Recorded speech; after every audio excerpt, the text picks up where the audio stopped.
Hello everyone, welcome back to my little space. আজ আমি চলে আসছি আমার বাণিজ্য মেলার ব্লগ নিয়ে।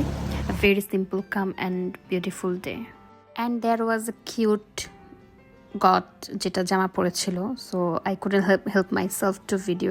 যাই হোক, কোনো প্রকার ঝামেলা ছাড়াই স্টল বাণিজ্য মেলায় ঢুকে গিয়েছি এবং প্রথমেই আমি অফকোর্স কুকারিজের দোকানেই ঢুকেছি। বিয়ের পরে আমার কেন জানি খালি কুকারিজের দিকে টানে। এখন আর কি আমাদের মা খালাদের জিনিস বুঝতে পারলাম যে তারা কেন বারবার কুকারিজ কিনতো। বিয়ের পর লিটারালি আমি আই এম মাই মা খালা। এরপর ঘোরাঘুরি টুকটাক কেনাকাটা করলাম, কিছু মিষ্টি জাতীয় স্ন্যাক্স ছিল, এগুলা খাওয়া দাওয়া কিছু হয়েছে। এরপর একটা নিশানের, এটা হচ্ছে জাপানিজ ব্র্যান্ড, এখান থেকে আমি 2টা ফ্লেভারের নুডলস কিনেছি। আমি দেখাবো আমার পরবর্তী কোনো ব্লগে।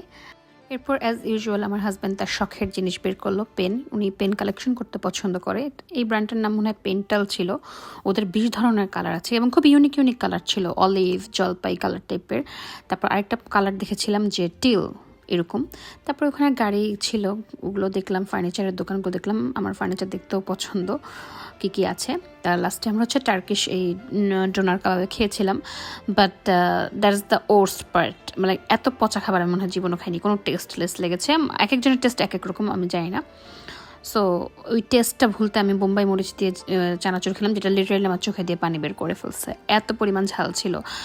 সহজে আমার ঝাল কম লাগে, আমি খুবই ঝালখোর, যারা তোমরা দেখো তারা জানো।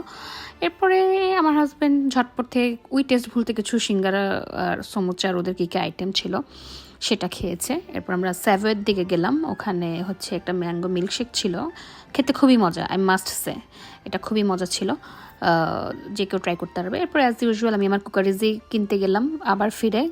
এর মধ্যে এই ফ্রাই প্যানটা কিনেছি, আর এটার সাথে আর একটা সেট পেন টাইপের ওটা কিনেছি, খুবই ছোট, কারণ এর থেকে বড় সাইজগুলো আমার কাছে ছিল।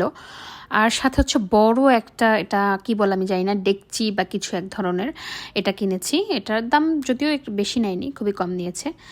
শেষমেশ ওখানে চা খাচ্ছিলাম বের হয়ে, কারণ কোনো সিএনজি পাচ্ছিলাম না, আর যা পাচ্ছিলাম ওরা অনেক দাম চাচ্ছিল।